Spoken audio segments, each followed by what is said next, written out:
This is the story of the Circleville Letters. It's me, and this is Unsolved Mysteries.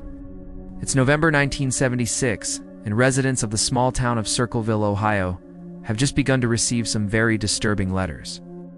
The writers of these letters know intimate details about these people, enough to make them feel like they are being stalked. So far, 5 people have received these letters, all seemingly chosen at random. There is no rhyme or reason that anyone can discern as to why they were selected. Many of the letters contain threats, while others simply make observations about the recipients and their families. Some of the letters make it seem like the writer is watching the recipients, almost like a stalker.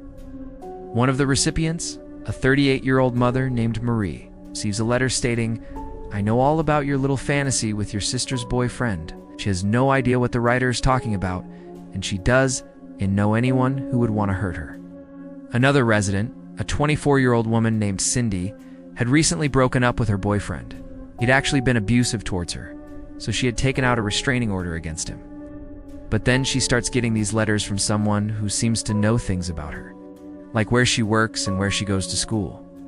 These letters become terrifyingly more specific, and one even shows up at the funeral home where she works. Over time, these letters will drive her to the point of insanity, and she will even attempt to take her own life. These aren't the only people who are receiving these types of letters. Other residents also begin to receive strange letters that seem to be written by the same person. The police try their best to investigate, but because there is no crime actually being committed, their hands are somewhat tied. Technically, what these people are receiving is harassment, not a crime. Therefore, they cannot do much about it. As time passes, the residents grow increasingly frustrated with these letters and the secrets being revealed. They want answers, but the police don't seem to have any for them. Then in August of 1977, an author from the local newspaper named Rick Dinman decides he wants to help the town find some answers. He reaches out to the residents and offers to buy them a drink if they will show him the letters they have received. Most of them agree, thinking this could finally get the town some answers. Rick looks over the letters and recognizes a pattern. Many of them are postmarked from the town of Circleville. This gives him a starting place, so he begins asking around to see if anyone knows anything about these letters. He finds a woman who has seen the man delivering mail in Circleville, and when shown a picture of him, she confirms this is the man. From here, Rick contacts the sheriff, and they decide to pay the postman a visit. When they search his vehicle, they find a number of undelivered letters addressed to the residents of Circleville. Upon opening the letters, they find that they are the exact same ones that the residents had received. At last, they have proof that someone is behind these letters, and that person is this postman, 45-year-old Paul Alexander. The sheriff places Paul under arrest and brings him back to Circleville. He confronts Paul with the evidence, but Paul denies having anything to do with these letters. The sheriff then asks him why these letters were found in his car. Paul responds by claiming that he was simply holding on to them so he could complain to his superiors about how poor the handwriting is. Yeah, right. When the sheriff releases him, Paul's wife tells the media that she believes the whole thing is just a big misunderstanding. Meanwhile, Rick continues to investigate and finds out that Paul's estranged wife claims he had been writing these letters for months, telling stories about people in town and threatening them. She believed he had sent over 100 of these letters. So why would he do such a thing? According to Paul's ex-wife, he had a deep hatred for the people of Circleville and felt that they had wronged him somehow. Now that they have the proof they need to charge Paul, the residents of Circleville feel safe once more. Or do they? After being released, Paul continues to send threatening letters to the people of Circleville, as well as their friends and family. He even threatened the sheriff and the author who brought him down. Paul had now become a fugitive. The FBI joins the investigation and issues an arrest warrant for Paul. As the years pass, Paul becomes increasingly more desperate and begins to rob banks in order to support himself.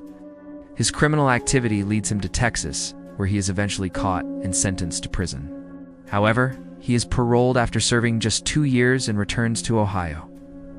The people of Circleville see this as an opportunity for revenge and set up Paul's house by placing a trailer across the street with a movie projector playing footage of himself being arrested.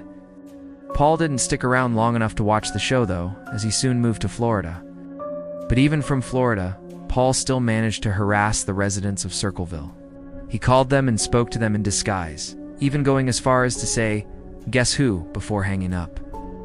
Then suddenly, out of nowhere, Paul stops harassing the people of Circleville, and everything goes quiet.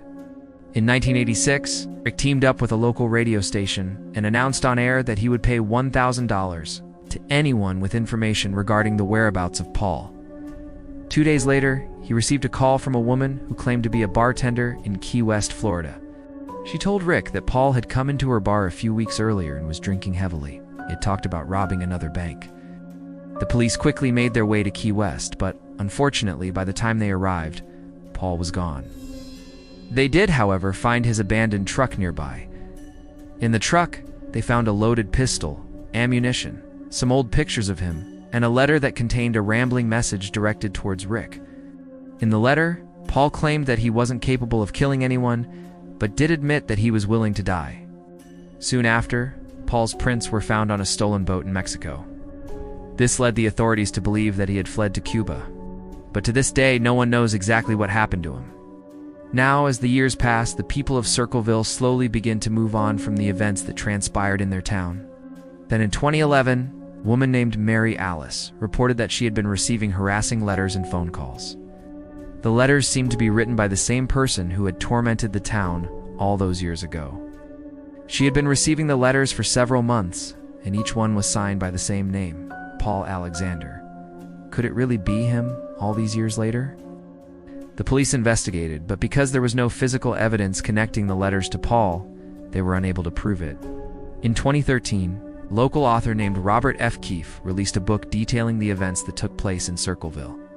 He believes that Paul Alexander spent most of his life evading authorities and likely died believing the people of Circleville were still after him. But now, nearly 40 years later, could Paul's son be the one tormenting the residents? We may never know what happened to Paul Alexander, but we do know that his crimes terrified a small town and caused them to live in fear for years. What do you think happened to Paul? You think his son could be targeting the residents of Circleville all these years later? Let me know your thoughts down below. And as always, if you enjoyed this episode, be sure to subscribe for more content. I'd also like to take a moment to say a special thank you to our supporters whose names you can see on screen right now. I'll see you next time.